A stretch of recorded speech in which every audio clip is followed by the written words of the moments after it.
Subhumans are a punk band from Britain, not to be confused with the punk band from Canada at the same time, who had the name Subhumans. I actually read the whole of the Canadian Wikipedia page before I realised I was on the wrong band.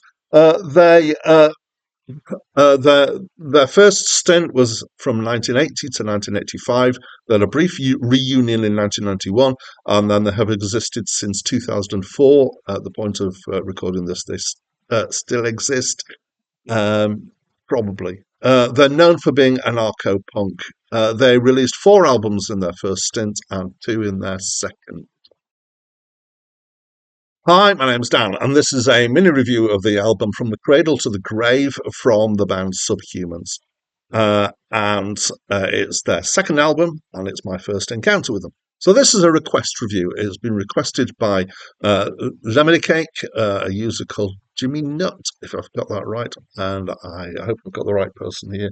This is the second or third or something that he or she has requested, and again, it's been an interesting ride, so please keep them coming. I don't have many on my list.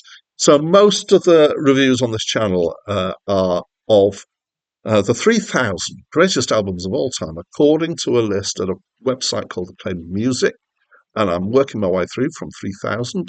The intention is to get all the way to number 1. We'll see whether that happens or not. I'm nearly a third of the way through, so I'm nearly done 1,000 of these.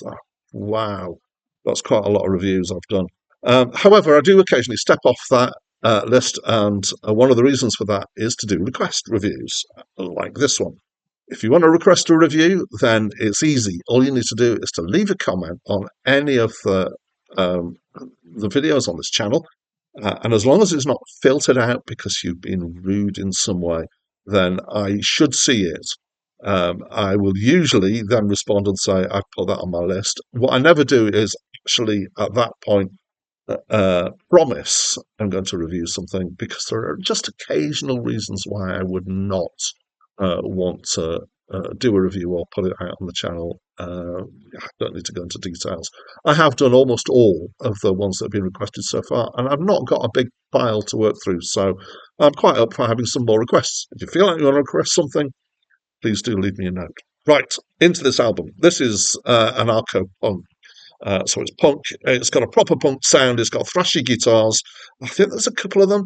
There's a crunchy bass. So it's got bass sounds for punk tend to be quite kind of high and snappy, crunchy.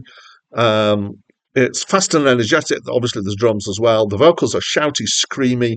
There's got a bit of a South London accent, actually.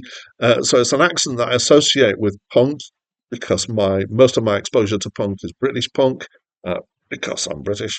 And a lot of it has had this kind of accent to it.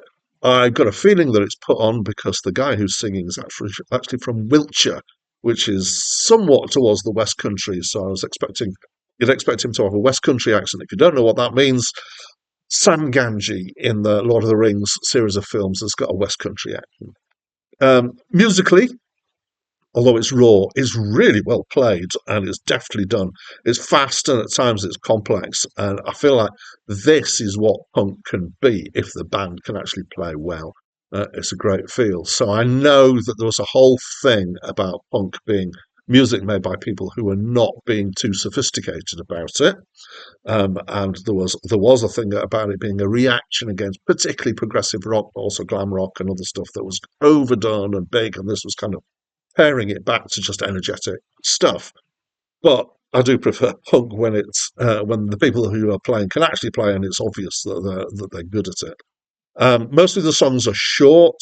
Again, that's a punk thing, except for a few that are multi-part, and particularly the last track is a whopping nearly 17 minutes long. It's a great big elongated thing. Mostly it's social commentary, semi-political stuff, critical about work, life. Some are more mundane things, like reality is waiting for a bus. And it's got a British punk sense of humour, which I also really appreciate. My favourite track is probably Us Fish Must Swim Together, which has got some interesting kind of monologue about evolution in it. that I enjoyed. I've got not much more to say, so I will kind of stop. But this is, when there is punk, and if I'm going to enjoy it, this is my kind of punk. So I enjoyed it from kind of just the start when it just immediately got me kind of feeling I was into it all the way to the end. I enjoyed it quite a lot. So, Lemony Cake, thank you for suggesting this. And as always, I'd like to ask you to tell me what you think of this album, so please do so by leaving me a comment. But that's it from me for now. I took you from your mother's womb and put you in a school. Told you how to run your life by following the rules. Told you not to pick your nose or disrespect the queen.